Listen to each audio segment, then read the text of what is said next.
I remember seeing dinosaurs on this planet, sauropods to be exact. There's a giant purple and white frog on this planet, which were big enough to eat a cow.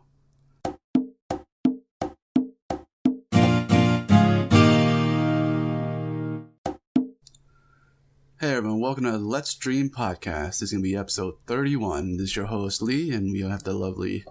Hey, how's it going everyone? It's Casey Lucid. So I just want to say thank you for all the support we've been getting. We've hit a kind of a milestone in the downloads, reaching 1,000. Thank you all for that. We really appreciate it. And so this is going to be another Dream Stories episode, but I just wanted to mention that we've had a bit of adult or NSFW stories handed to us. And we want to see if you guys are interested in that. I think you guys would be. But we want to see if you guys would be... we were thinking of having the adult dream stories behind the Podbean patron... or behind the patron access. And I think this is a good way to kind of make sure that you guys can subscribe for more content and it's more adult themed for those of you that like it. We can talk about a little more about things going on behind that scene, and we think that this is probably a good way to put that content there and make sure that the people who listen to it are kind of more older as well. So if you think that'd be a good idea, or if you think we should just put it on as a regular episode, let us know. Yeah, I think that's we're just kind of experimenting right now because there's definitely part of our audience that's interested in kind of like more adult themed dreams. As we all know, dreams can get somewhat sexual or dark. A lot of the dreams that we share are not quite like that. Some of them tend to get a little darker themed, but there's clearly an interest for that, and it's not the majority. I would say by far the majority enjoy the content that we put out. It's just there's an interest in it, so we just wanted to see if that's something the audience wants to hear. So yeah, and where it would be appropriate to have that content. And there's nothing shameful about having a sexual story. It's all a part of being human. Yeah, especially if it's a dream, So we one thing that we can say without a doubt here is any dreams that you share with us, anonymous or otherwise, you will get no judgment from us. Believe us, there's no judgment in dreams. So thank you for listening to the kind of sort of announcement. Yeah, and then now we have some dream stories to get into. Yeah, so for this first dream stories, we have from user sure, yeah, okay. Lovely name. There wasn't really any build up to this part in the dream, and it was essentially the most memorable part. So I'm in a cave. It's dark, damp, and moist. And my body isn't not actually there. It's just that my point of view isn't some invisible figure. I'm an object in the room. The object was, well, mold. The pit I was in was filled with snakes, just normal looking snakes for the most part, except that they all had their moss and vines growing on them, similar to the cave's walls. And my snake, which is basically me, has mold on it. The snakes didn't like this. I didn't fit in. Everyone else had this grassy nature aesthetic, plants taking over their body, but my snake had mold on it, me. So all the snakes started slithering in my direction. It was hard to get anywhere in this pit, including trying to escape, because there was so many ways to get lost or drown in this endless sea of snakes. My point of view occasionally switched to third person, so I was able to see what was happening. But then the snake started biting me, and I was back to first person. Except that it was switched again to me being the snakes that were biting. I could feel the scales in my teeth. It was really weird, lol. Then they would rip the flesh away. Even though snakes don't do that, they swallow things whole. Then I would switch back to being the snake that was being eaten, the moldy snake. I wasn't actually the snake though, I was just the mold. But it was like we were connected, like partners. Anyway, you don't have to get all of that, of course. I just figured you'd like to know the context, so you can pick apart what you want to know. Yeah, right. So the author just comments, you can draw whatever you want. Yeah. And he believes in your great art, Casey. Yeah, that one actually, that was a really, really cool story. So I really like that one because... So I've often thought about that, like where is your consciousness? Like when you're dreaming, it's like, oh, okay, I'm here, but then it can shift, like you can like come out of your own body or into another object. It's just so, I don't know, ethereal. Oh, yeah, that's a great word. Yeah, that was super interesting. Yeah, I thought the point of view of being a mold on a snake while all the other snakes are biting you is just, it's so weird. Yeah, that's why I love dreams. It's like they really kind of stretch your imagination. Like, yeah. But yeah, thank you for sharing that, user. Sure, yeah, okay. Don't you just want to keep saying that? Dude, I swear, we should do an episode where we just read off people's usernames. Some of them are really, really incredible. I do love the usernames. They're great. So this one is coming from this next one is coming from user Stickbar. There was an interesting dread creature I saw recently. It was some kind of a fish creature that had a hippo's head. The fish parts seemed like whale parts and had 2 arms and fins coming out of the sides of its head towards the bottom. The back of its head had a small whale-like tail coming out of it. In the scene, I swam really fast from a distance and jumped out onto the shore where I was standing next to a crowd of people. I was jumping around looking at everyone in the crowd, and the creature was the size of a small dog. So that was the dread creature? Yeah, I guess. So actually, I made a small illustration of that one. It'll be up on the Instagram for anyone who wants to see it. But yeah, I guess it's like a mixture of like some kind of a mammal, like a dolphin, or like or like some kind of a fish, and a hippo. I just find it interesting that the poster described it as dread creature. Dude. I took it as feeling dread when you saw it, but then they got onto the shore and they're like, it's the size of a small dog. Yeah, I guess, I don't know, like or it was a dreadful creature in that way. Yeah, I mean, hippos are pretty dreadful, man. Like hippos, I think it's something like hippos kill more people than lions in yeah. So I don't know. They're very violent. I'm afraid if it's small, the size of a small dog. Are you kidding me? Yeah, I mean, I don't know. Hey, dreams, you know? True. Dream logic. All right, so the next story is from user Dom Techno State. I had an experience so scary and traumatizing, I don't think it qualifies as a nightmare. For reference, I'm 19 years old and I have been plagued by nightmares, especially when I have melatonin my entire life. Sorry to hear that, buddy. Tonight, I didn't do anything particularly scary. In fact, I drove home visiting some friends and stayed over and then watched an episode of The Sopranos. I'd been smoking weed all 4 days of vacation, and I normally do not smoke weed more than 1 time a week. It's vacation, dude. I went to bed and immediately it felt as though I was extremely stoned, even though I had been sober for around 24 hours. I was disoriented and I spawned in a car with my friend. Everything seemed normal, if it but odd, until my friend's face molted and shifted into a demon, but unlike any from traditional religious imagery. Imagine a hammerhead shark made of jagged glass. Ooh. He began laughing, and then I was teleported into a field where every woman I have ever known was being sexually assaulted by every man I have never ever known, and was being cut open and gutted like a fish. Every single one of them wailed out in pain to me and asked why I didn't save them. I knew I was in a dream, but I could not wake myself up.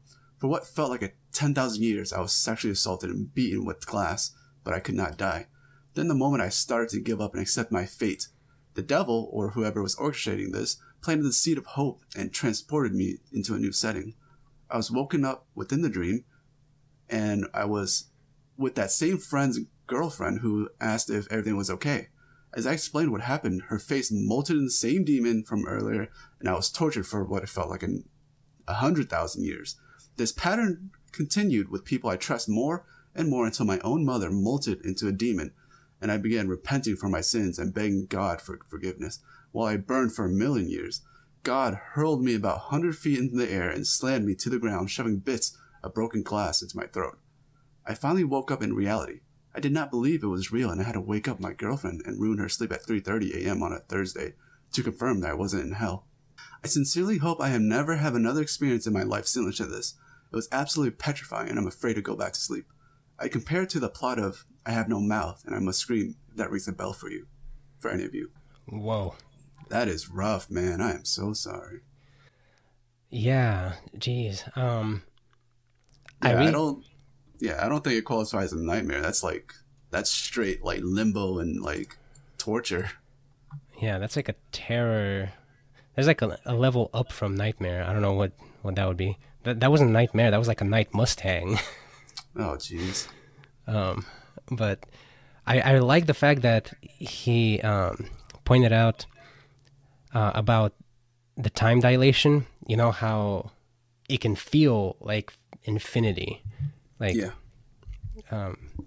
So I really like hearing stories like that in dreams that just completely distort the sense of time. Hey man, hey, gotta lay off the weed. I don't think it was the weed. I think Probably not. I don't know. Like honestly, it's so varied. Like it's such a complex. I do like that Dom stated that, that kind of the precursor and kind of like whatever state he was in, entering the sleep, and then the dream terror happened. So Yeah. that's interesting. Yeah, so that's actually one thing that Tenzin Rinpoche talks about in that book about the Tibetan yoga is how you go to sleep is extremely important. Like you can have a very like rough day, but the last 15 minutes that you take, like before going to sleep are very important. And that's why like there's like a specific meditation that he suggests that people do before going to sleep. And for some reason, I don't know what the significance of this is. Well, I do know, but it's kind of like I don't know if there's any scientific basis to it. But he suggests that men sleep laying on their right side and women sleep laying on their left side. And it has something to do with like, I don't know, like your chakra or energy, but I don't know that there's any scientific basis on it. Maybe it's to get the male and female to like face each other, and it's cute. I like that explanation. I'm going to go with that. We'll go with that one. Yeah. But yeah, thank you for the dream. And for your sake, I hope you don't experience anything like that again, because that was hellish. Yeah, seriously. But okay, so the next one is Autumn Moon 36. One of the dreams that have really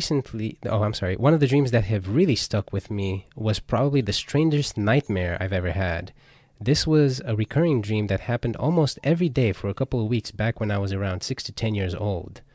The dream starts with me, quote-unquote, waking up in my bed in this little clay house in the middle of a desert. I open my eyes and realize, oh no, it's the day. I run outside and look up at the sun.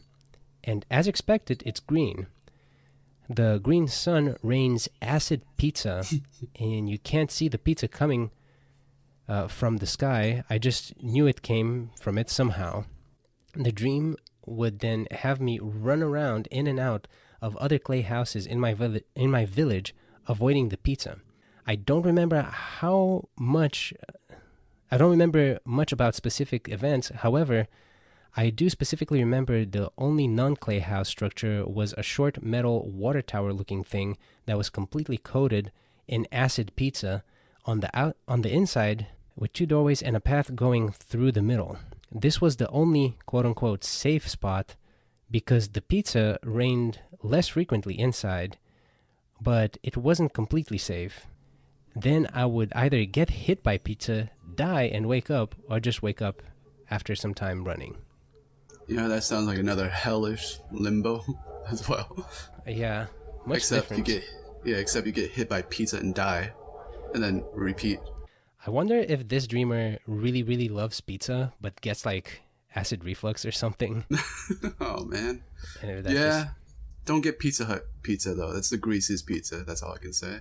It's not good. Make your own. Oh my god, make your own homemade pizza. Freaking love homemade pizza. It's so good. It's the best. Yeah, agreed. But thank you for sharing that, Autumn Moon. And hopefully your pizza dreams get a little more settled. But isn't that funny? Like, it's just funny acid pizza. Yeah, somehow it makes sense. Like it kind of makes sense to me. I don't know why. If you said like acid cake, I would have been like, that's weird. That's dream logic. But somehow it's like acid pizza makes sense to me for some reason. Imagine like when you're hanging out and this person's like, and one of your friends like, hey man, you feeling pizza? I'm like, and you'd be like, hell no. Especially after a dream like that. Yeah, especially. Anyway, the next story is from user unidentified meat. Awesome username. Yeah. I've had some pretty dreams before, but nothing will come close to this one I had almost 5 years ago. In this dream, I was on a strange Earth-like planet. I thought I was on Earth until I saw the life. the life on this planet was awesome and bizarre. I remember seeing dinosaurs on this planet, sauropods to be exact. There's a giant purple and white frog on this planet, which were big enough to eat a cow. There was an orange Sasquatch, which I thought were the intelligent inhabitants on this planet until I realized they were as primitive as the Sasquatches on Earth. But the real cherry on top was the fish swimming in the sky. There were some big fish flying, but they were flying like they were swimming in the sky, and there I was, marveling at all of this alien in this world. The absolute wackiness of the dream always stuck out to me since. Yeah, that sounds awesome. Yeah, actually, it's always really fun to explore different alien worlds or see what your brain comes up with. And I like that it had some profound effect on you that you still remember it, like, for 5 years. Nice. It must be amazing, right? That feeling, the feeling that this dream gave you. Wonder and like the feeling of wonder and amazement. Like, that's awesome. I wish I could see that firsthand too. Well, actually, you can. Not really firsthand, but I made an illustration of that one too. It's up on the Instagram, the Let's Dream podcast Instagram. There you go. Yeah. Somewhere close. Somewhere, like it'll at least give you somewhat of an idea, but it's probably nothing like the real thing. But anyway, yeah, no, thank you for sharing that unidentified meat. I love the username. So this next dreamer, this is from Jokum the Wizard.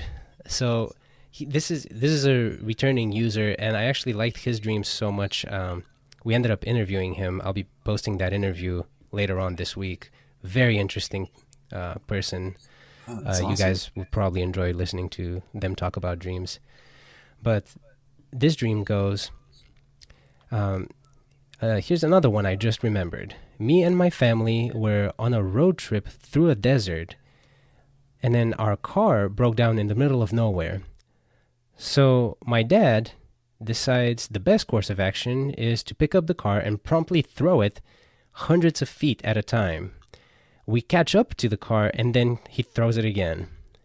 We eventually made it to our hotel in the middle of Moscow, Russia, and the woman running it left to go run some errands.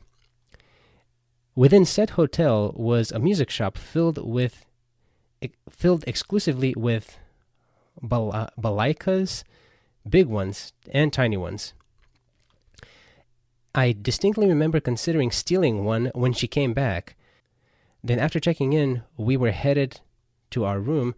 We were stopped by the French GIGN, who wanted to arrest us for whatever reason. We all scurried into the elevator while tossing bricks at them and quickly entered one of the hotel rooms, throwing ourselves out of the window to escape the clutches of those evil Frenchmen. The dream ended there and was probably the closest I've ever gotten to being lucid. So that just went like all over the place. I like the details that kind of pop up. Desert, Russia. Yeah, the balalaikas. Yeah, like the way that the details just shift throughout his dreams is really interesting. Like the ones that he shared during the interview just had me cracking up, man. Like they were really good. Just as wacky? Just wackier, much wackier. Oh, okay. That's something to look forward to then. Yeah. But yeah, thank you, Jokum, for sharing that. Yeah, thanks. So I just looked up the balalaika is like this Russian stringed instrument. It's got like instead of a guitar, it has like a square, a triangle bass that you hold. If you've seen it, that's just what a balalaika is. Okay. Cool. I just wanted to share that because I was curious. Yeah, I wasn't sure how to pronounce that, but... So the next story is from Cora the Cow. So this dream started with me living in a village in a jungle. Everyone was dressed normal, but the houses were little huts, and it was mainly little plots of dark land surrounded by a very dense jungle on all sides. I oddly enough, had my laptop and was using it in the middle of one of the farm plots. And then the natives attacked the village, firing arrows from trees. Everyone who lived there had to evacuate for safety. I realized later I had left my laptop in the farm and wanted to go back and get it. When we got back, the houses were burned down and a lot of the ground had massive craters and cracks. One of the cracks went into an underground cave full of water. where I ended up finding my laptop. When I went to leave the cave, there was a horse standing on his hind legs, tilling the land with a hoe, wearing a straw hat. I remember it tipping its hat at me, but it really freaked me out that the horse was standing up, so I left. Then I woke up. Yeah, that would freak me out too. Bipedal horse. Yeah, just plowing the fields, working the land. That was cool. Yeah. Okay. I like that some of these stories had like a precursor, like how they engaged the dream or the sleep. That's interesting. Yeah. Well, thank you, Cora, or Cora the cow, for sharing that with us. That was really cool. Yeah, thank you so much. So yeah, that's basically it for the dream stories today. And if anybody anybody listening has any dream stories they want to share with us, we actually have we set up a subreddit. It's just the Let's Dream podcast. That's the name of it. A lot of people can just post their dream stories on there, or if they have any questions or they just want to share stories or look at some dream art, it's all done there. But we also have our website, the letsdreampodcast.com, and our YouTube and Instagram and all that other jazz. But let us know what you guys think as far as if you're wanting to do if you want us to do like the more mature adult themed dreams in like a separate, like for patrons, or if everybody's comfortable with just everything being on the same level. Because it depends, because we know we have a variety of listeners with a range of ages. So yeah. Oh, and we'll hope to hear back from you guys soon, and have a beautiful day, everyone. We'll see you in the next one.